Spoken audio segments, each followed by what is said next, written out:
So this is just to briefly introduce something that I'm going to delve into further in Revelation 20, but it regards resurrection, specifically the questions that have been brought up about the first resurrection.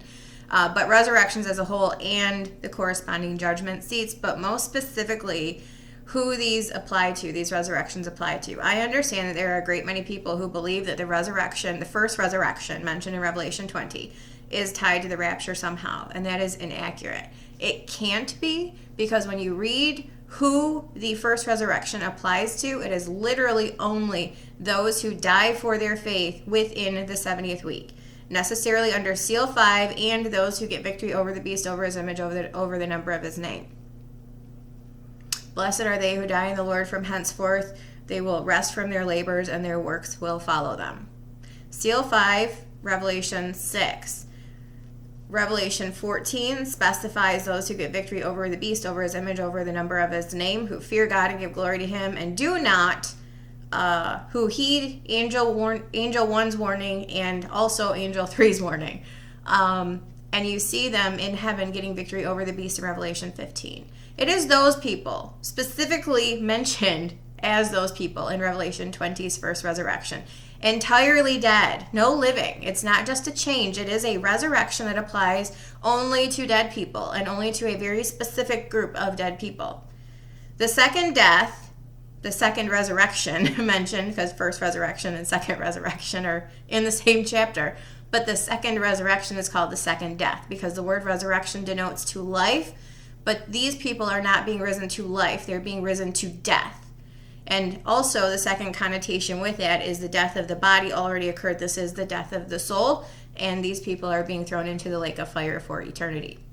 That is people 100% dead, unrighteous. 100% righteous, relating to trib saints only in the first resurrection. And in the second resurrection, it is 100% dead people, only unrighteous. So then you back up. Sequence of events, you have a hybrid with the rapture. It is not just dead people, it is also living people who are changed, who participate in this event. The rapture of the church is the only hybrid resurrection event, which means that it applies to dead people and living people. It is literally the only scenario where that applies. First resurrection, entirely dead, righteous, under a specific scenario. And the great white throne is 100% dead, unrighteous from the entirety of world history.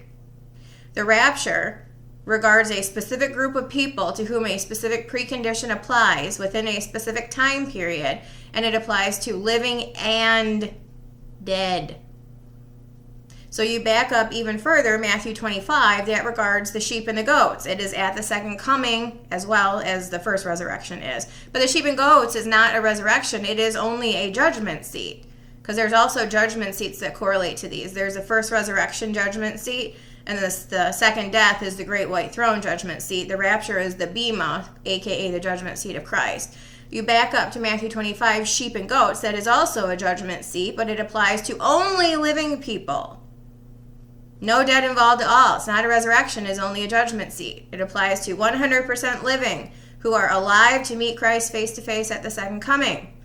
There will be righteous and unrighteous. The righteous will go into the kingdom in their mortal bodies to repopulate it. The unrighteous will be cast into Hades to await resurrection at the second death, second resurrection at the great white throne, and then be thrown into the lake of fire.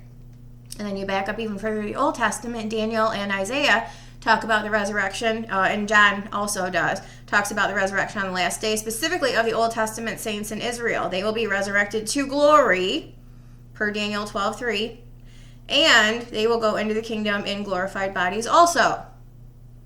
That relates only to Old Testament saints, and it would be to the faithful only. So when you're talking about the resurrections, you're also talking about a judgment seat conversation.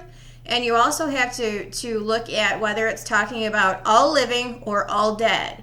And the rapture is the only scenario that is a combination of those. In the entire Bible, it is the only judgment seat which is a combination of dead and alive. The first resurrection is not.